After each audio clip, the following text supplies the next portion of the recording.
Assalamualaikum warahmatullahi wabarakatuh.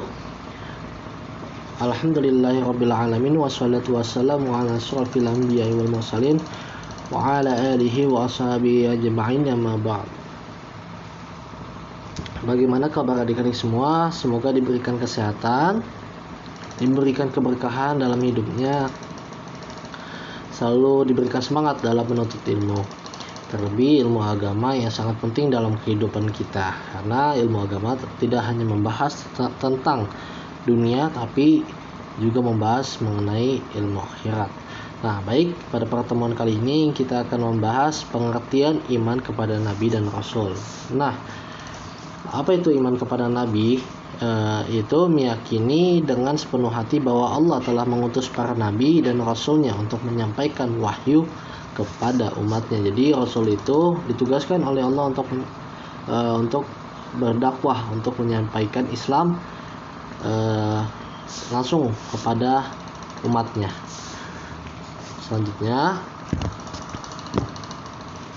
sebuah ayat dari Quran surah Al-Imran ayat 164 yang artinya sesungguhnya Allah telah memberi karunia kepada orang-orang beriman ketika Allah mengutus seorang Rasul atau Muhammad di tengah-tengah mereka dari kalangan mereka sendiri yang membacakan kepada mereka ayat-ayatnya, Al-Quran, Sunnah, meskipun sebelumnya mereka benar-benar dalam kesesatan yang nyata.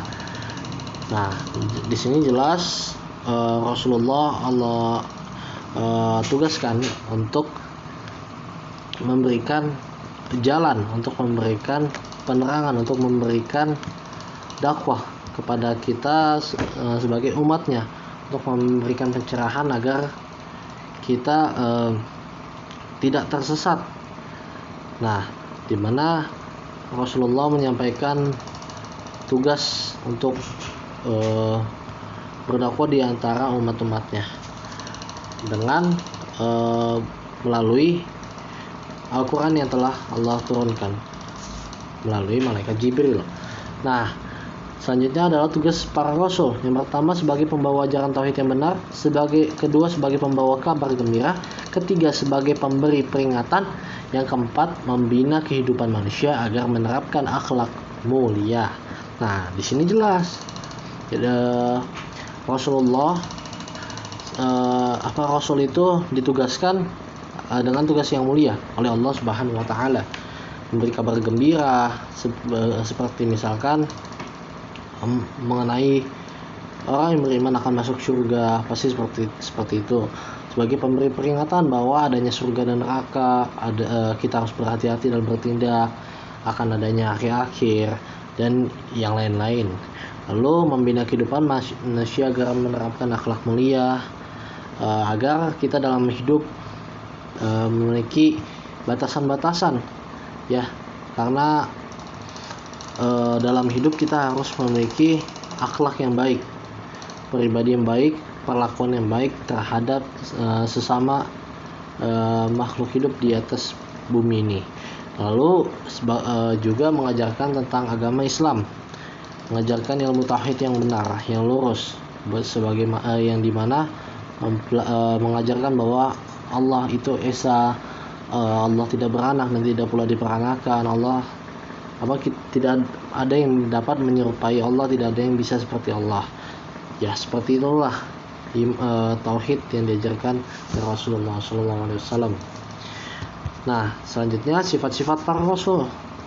Nah, apa aja sih sifat-sifat para rasul? Pertama ada sifat wajib.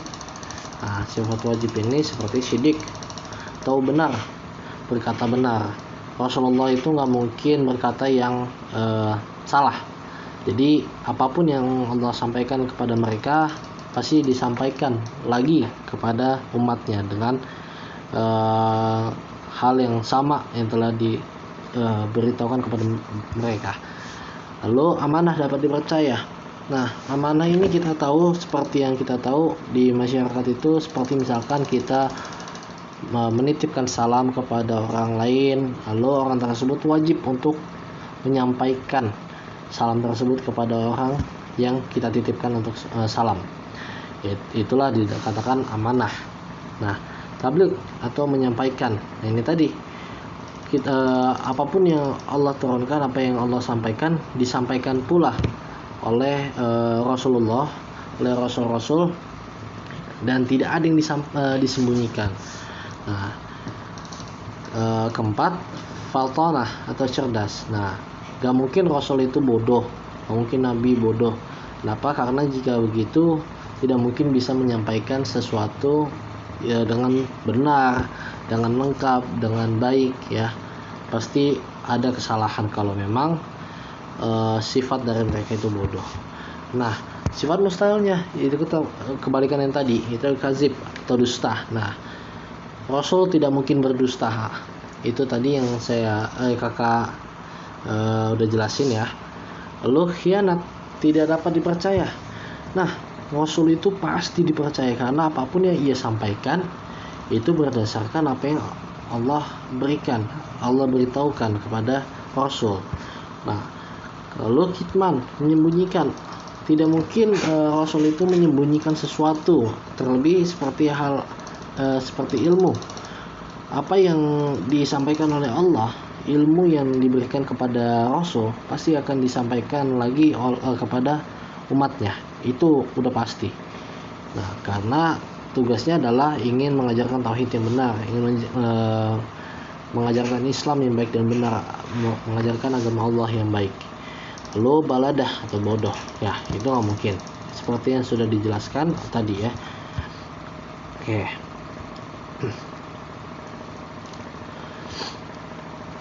Nah, Rasul Ulul Azmi.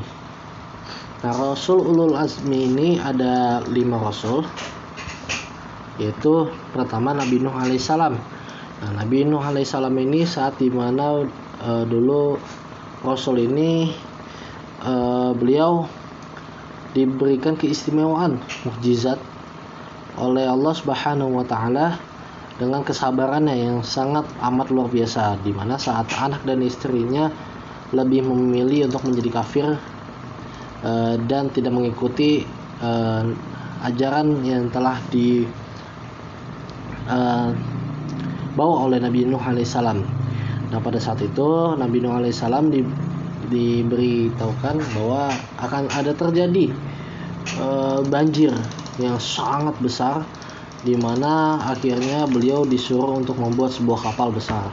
Namun sebagian dari penduduk di sana memang tidak mempercayai apa yang telah dikatakan oleh Nabi Nuh alaihissalam, dan setelah itu terjadilah banjir yang sangat besar, sehingga Nabi Nuh beserta para pengikutnya pun naik ke atas kapal dan mereka pun selamat, tidak dengan istri dan anaknya.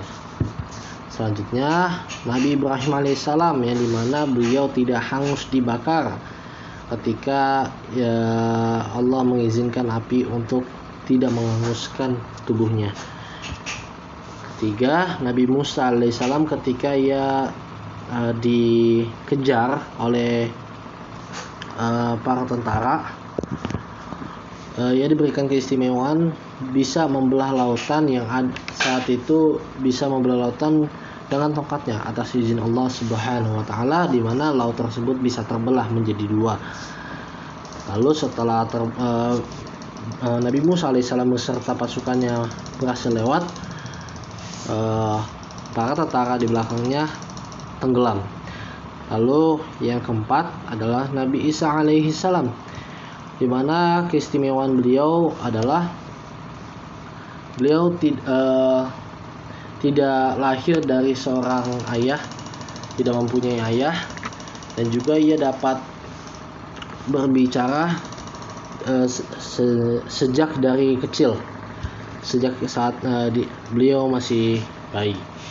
Nah, lalu selanjutnya Nabi Muhammad SAW yang diberikan kemukjizatan yang terbesar adalah diturunkannya Al-Quran, di mana Al-Quran adalah wahyu yang Allah turunkan langsung kepada malaikat Jibril untuk disampaikan oleh Rasulullah SAW. Nah, di sini selanjutnya Rasulullah SAW pun juga memiliki mukjizat, di mana Dahulu Rasulullah pernah ke langit ketujuh bertemu dengan para nabi-nabi terdahulu juga, dimana itu adalah sesuatu yang tidak mungkin bisa kita lakukan sebagai manusia. Nah, ini adalah suatu hal yang sangat luar biasa, yang dimana peristiwa tersebut dinamakan dengan peristiwa Isra Mi'raj. Hikmah beriman kepada Rasulullah Subhanahu wa taala. Yang pertama adalah meneladani sifat-sifat mulia para nabi dan rasul, seperti bersikap adil, jujur, sabar, teguh, dan semangatnya dalam berdakwah menegakkan ajaran Allah Subhanahu wa taala. Nah, di sini udah jelas sangat harus kita semangat dalam mengamalkan